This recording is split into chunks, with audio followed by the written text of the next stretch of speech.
Bonjour chers amis de notre chaîne YouTube, heureux de vous retrouver en ce jour d'hiver et j'avais envie, parce que l'hiver est particulièrement propice à descendre à l'intérieur de nous-mêmes, j'avais envie de partager avec vous quelques réflexions sur la prière et sur deux prières en particulier.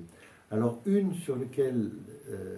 dont je vous ai déjà parlé, qui est la prière de saint Éphrem le Syrien. Alors saint Éphrem le Syrien, il meurt au IVe siècle et il fait partie de, entre guillemets, cette bande de grands spirituels, Éphrem, mais surtout Isaac le Syrien, sur lesquels on peut trouver de nombreux ouvrages. Et cette prière de saint Éphrem le Syrien, qui est la prière traditionnelle donc du carême orthodoxe, du grand carême, du carême de Pâques, et on la récite dans tous les offices en ce temps-là. Et je vais revenir dessus parce que je pense que cette prière nous éclaire sur une dimension, c'est celle qui consiste à se décoller de nous-mêmes. Cette prière, je vais vous la dire très rapidement, puis je vais revenir petit à petit. Seigneur et Maître de ma vie, ne m'abandonne pas à l'esprit de paresse, de découragement, de domination et de vaines paroles. Mais fais-moi la grâce, à moi, ton serviteur, de l'esprit de sagesse, d'humilité, de patience et de charité. Oui, Seigneur et Roi, accorde-moi de voir mes fautes et de ne pas juger mon frère, car tu es béni dans les siècles des siècles. Amen. Alors, je vous l'ai déjà dit, mais cette prière, pour moi, c'est l'épine dorsale de notre foi de chrétien. Que l'on soit chrétien orthodoxe ou chrétien catholique ou chrétien protestant, c'est la façon dont nous entrons en relation avec Dieu en lui disant la conscience que nous avons de ce qui fait de nous des êtres qui doivent changer pour avoir une meilleure vie. Et ensuite, en demandant au Seigneur, comme une supplique, qu'il nous accorde ce qui nous manque. Alors, je le dis souvent, ça ne nous manque pas tous, exactement pour les mêmes choses et au même degré. Je dirais qu'en matière de faiblesses humaines, je vais parler de moi. Sans doute, sur celle-ci, je suis particulièrement, terriblement faible, et sur celle-ci, un peu moins faible peut-être, et puis ça sera le contraire pour quelqu'un d'autre. Mais ce sont les mêmes choses que nous aurons tous. La prière commence par un mot qui parle de l'abandon. Ne m'abandonne pas. Ne m'abandonne pas. Alors c'est ne m'abandonne pas à l'esprit de paresse, de découragement, de domination et de vaines paroles. Oui, oui. Mais prenons simplement le mot Seigneur, ne m'abandonne pas. Et à l'instant où nous disons cela, nous disons au Seigneur, Seigneur, je sais que si tu n'es pas avec moi, je n'y arriverai pas. C'est toi qui vas me donner la force de voir, la force de combattre, la force de changer. Sans cela, c'est juste mon ego qui va me dire « Oh, mais quand même, je suis capable de ». Et nous savons que notre ego, c'est celui qui nous coupe de nos frères, c'est celui qui fait de nous parfois des êtres peu appréciables par d'autres. Je vais le dire comme ça. Alors effectivement, ne m'abandonne pas à l'esprit de paresse, de découragement, de domination et de vaines paroles. En d'autres temps, j'ai lu des choses autour de l'éloge de la paresse. Oui, sans doute. Et parfois, pendant les vacances, ça peut être une bonne chose. Mais la paresse, c'est ce qui fait de nous des êtres mous, inconsistants, et des êtres qui n'arrivent pas à produire quelque chose dans le monde qui ait du sens. Nous avons tous reçu, lors de notre naissance, et pour ceux qui sont baptisés, sans doute, par notre saint baptême et puis l'onction de l'Esprit Saint pour ceux qui l'ont reçu, nous avons tous des charismes, des dons nous avons reçu. Qu'as-tu fait de ton talent, nous dit un évangile, qu'as-tu fait de ton talent? Eh bien, notre talent, nous devons le mettre à la disposition de tous les autres. Alors, ne m'abandonne pas à l'esprit de paresse, de découragement.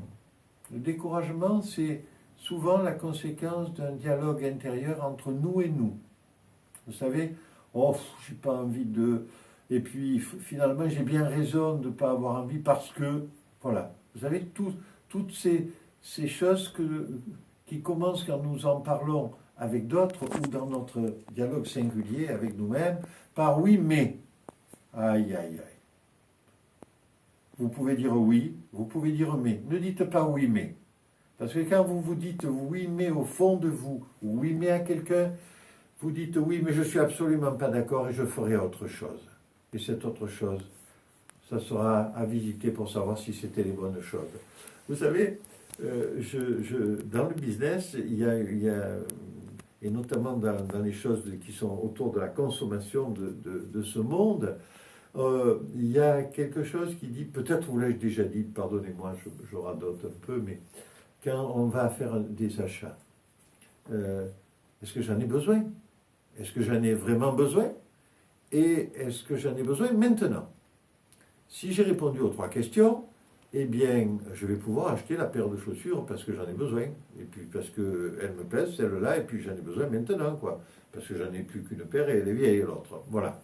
Eh bien, pour nous, c'est dans notre débat intérieur, c'est un peu la même définition. Oui, mais alors je me pose cette question autour du bon Dieu, toi, mais est-ce que le bon Dieu, j'en ai besoin? Est-ce que j'en ai besoin vraiment? Et est-ce que j'en ai besoin maintenant? Ben oui. Ben oui, la plupart du temps, on va se répondre oui. Mais nous allons faire dans la paresse et parfois le découragement, nous allons avoir cette démarche qui souvent nous distancie de ce que nous devons vraiment faire pour être des êtres humains qui essayent d'être juste, d'avoir une vie juste honorable dans ce monde. Hein, honorable au sens de digne d'honneur et d'honneur pour nous et pour les autres. N'abandonne pas l'esprit de paresse, de découragement, de domination. De domination. De domination. Combien de fois ne rencontre-t-on pas des gourous, des gens qui savent tout et qui le savent suffisamment pour essayer d'avoir une emprise, de se situer au-dessus de vous et de vous écraser. Et de vaines paroles. Combien de fois devrions-nous fermer notre bouche plutôt que de dire, oh, un exemple tout bête, de dire à quelqu'un du mal de l'autre, mais pas vraiment du mal, mais enfin quand même, j'ai vu un tel, il a fait ça, quand même, est-ce que vous trouvez que c'est juste? C'est pas bien, hein? Ah oui, juste je suis en train de juger, et je suis en train de mettre le verre dans le fruit de l'autre, de celui qui est à qui je m'adresse, alors que si je l'avais gardé pour moi, peut-être j'aurais pu revisiter le contexte dans lequel j'avais vu un tel faire telle chose ou dire telle chose. Et peut-être me dire, qu'est-ce que j'aurais dû lui répondre à ce moment-là, pour l'aider, et sans le condamner, sans le juger. Vous voyez comment on peut décliner à partir de simples mots les voies qui vont nous permettre de trouver nos chemins de chrétiens. Voilà. Et alors la deuxième strophe, c'est celle où nous prenons conscience et où nous affirmons que nous avons bien compris tout ce qui nous manquait et que nous demandons de nous donner au Seigneur, dont nous demandons au Seigneur de nous faire la grâce. D'ailleurs, dans la formule de cette prière, elle peut être récitée dans ce deuxième. Mais fais-moi la grâce à moi, ton serviteur de l'Esprit. Bon, moi, c'est pas cette formule que j'ai retenue parce que je trouve qu'elle coule moins bien dans ma tête, dans ma vie. Mais, oui, non, on ne commence pas. Fais-moi l'esprit de sagesse, d'humilité, de patience et de charité. Fais-moi la grâce à moi, ton serviteur. Voilà, on construit la phrase à l'anglo-saxonne, et bon, moi ça me convient moins, mais fais-moi la grâce à moi, ton serviteur. C'est-à-dire la certitude que j'affirme devant le Seigneur de savoir ce qui me manque pour arriver à vivre en chrétien et de le demander au Seigneur. Et fais-moi la grâce de l'esprit de sagesse. On trouve parfois d'autres traductions, l'esprit de sagesse, on trouve l'esprit de chasteté, mais on parle de la chasteté de l'âme, pas de la chasteté du corps. Moi, je préfère l'esprit de sagesse qui est plus large peut-être et qui prête moins à confusion quand on le dit. L'esprit de sagesse, d'humilité, de patience et de charité. Et vous savez que quand on a vraiment en conscience, dans l'intimité de notre âme, fait cette confession devant le Seigneur, la confession de nos faiblesses, et puis l'exhortation à nous donner ce qui va faire de nous des hommes nouveaux, eh bien c'est là qu'on peut véritablement reconnaître, oui, accorde-moi de voir mes fautes et de ne pas juger mon frère, car tu es béni dans les siècles des siècles. Voilà. Alors je reviens un peu sur cette prière qui est pour moi une prière d'une grande présence au quotidien et un peu toute l'année, je dois vous dire. Je compte davantage, je ne les compte pas, mais je compte davantage les jours de l'année où je ne la récite pas. C'est vraiment ma prière du quotidien.